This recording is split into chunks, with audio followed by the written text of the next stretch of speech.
Social media వేదికల్లో ఇటీవల సంచలనం సృష్టిస్తున్న cockroach Janata party దేశవ్యాప్త ఆందోళనకు పిలుపిచ్చింది. అంతేకాదు దేశవ్యాప్తంగా ఆ పార్టీకి సంబంధించిన కీలకమైన కార్యకర్తలు తిరుగుతూ ప్రధానంగా యువత సమస్యపై, విద్యార్థుల సమస్యపై హైలైట్ చేస్తున్నారు.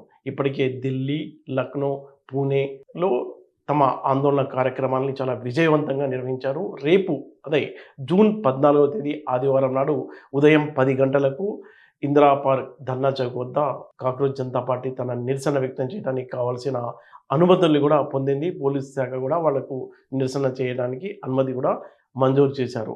వాళ్ళ ప్రధాన డిమాండ్ ఒకటే, నీట్ పేపర్కు సంబంధించి విద్యాశాఖ మంత్రి రాజీనామా చేయాలని వాళ్ళు డిమాండ్ చేస్తున్నారు.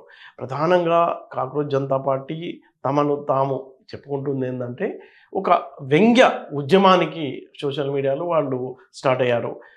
ఏదైతే సుప్రీంకోర్టు చీఫ్ జస్టిస్ కాక్రోచ్ అని నిరుద్యోగులకు సంబోధించడంతో వాళ్ళు అవును మేము కాక్రోచ్లమే అంటూ యువత అంతా దాదాపుగా కోట్ల మంది యువత అంతా ఆ బ్యానర్ కింద ఏకమవుతూ యువత యొక్క సమస్యల్ని వాళ్ళ పోరాడుతూ ప్రధానంగా ఎగ్జామ్స్ నిర్వహణలో జరుగుతున్న అవకతవకలు ఏ ఎగ్జామ్ చూసుకున్నా ప్రతి ఎగ్జామ్కు సంబంధించి ఏదో ఒకటి జరుగుతుంది. మనం గతంలో కూడా చూసాం. తెలంగాణలో గ్రూప్ ఎగ్జామ్స్ అది ఒక పెద్ద ప్రహసనంలా ఎగ్జామ్ అవ్వడమే పెద్ద గొప్ప. ఒకవేళ ఎగ్జామ్ అవ్వకపోతే అయిన తర్వాత కూడా అందులో ఏవో లీకులు జరగడం, మళ్ళీ లేకపోతే అమ్ముకోవడాలు పేపర్లు, రకరకాల సమస్యలు. అంటే యువత భవిష్యత్తు రాజకీయాలు ఆడుకుంటున్నాయి, రాజకీయ నేతలు ఆడుకుంటున్నారు, యువత ఇంత దుర్భరమైన పరిస్థితిలో ఉంది అంటూ వ్యంగ్యంగా యువత యొక్క సమస్యని హైలైట్ చేస్తుంది ఈ కాక్రోచ్ జనతా పార్టీ. దేశవ్యాప్తంగా మనం చూసుకున్నట్లయితే 148 కోట్ల జనాభా ఉంది. అందులో 90 కోట్ల వరకు యువత ఉంది. ఆ యువతని టార్గెట్గా చేసుకుని వాళ్ళని ఆకట్టుకునేలా కాక్రోచ్ జనతా పార్టీ దేశవ్యాప్త ఆందోళనకు ప్లాన్ చేసింది.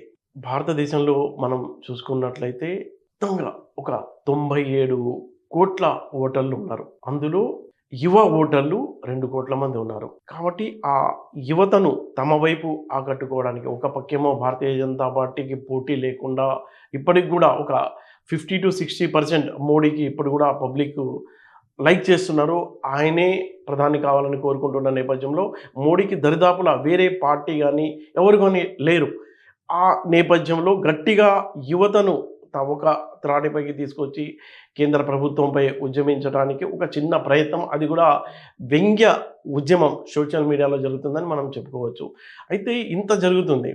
దేశంలో 148 కోట్ల జనాభా ఉంటే కేవలం కాంగ్రెస్ పార్టీకి ఉంది ఎంత అంటే చాలా తక్కువ, 2 కోట్లు. 2 కోట్ల మంది ఫాలోవర్స్ ఉంటే అది పెద్ద ప్రభావం చూపకపోయినప్పటికీ సోషల్ మీడియా ఇప్పుడు మెయిన్ మీడియా ఏమైంది, ప్రధాన సమస్యలు ఎవరైతే యువత కానీ దేశంలో చాలా సమస్యల్ని ప్రస్తావించడం లేదు. దానికి సోషల్ మీడియాలో కొన్ని హైలైట్స్ అవుతున్నాయి. ఏవైతే హైలైట్ కాకుండా మిగిలిపోతున్నాయో వాటితో పాటు సోషల్ మీడియాలో హైలైట్ అవుతున్న అంశాలని ప్రభుత్వాన్ని నిలదీసేలా వీళ్ళు ఉద్యమం చేపడుతున్నామని చెప్పారు, చేస్తున్నారు. ఇప్పటికీ 4 చోట్ల ఆందోళన కార్యక్రమాలు జరిగాయి.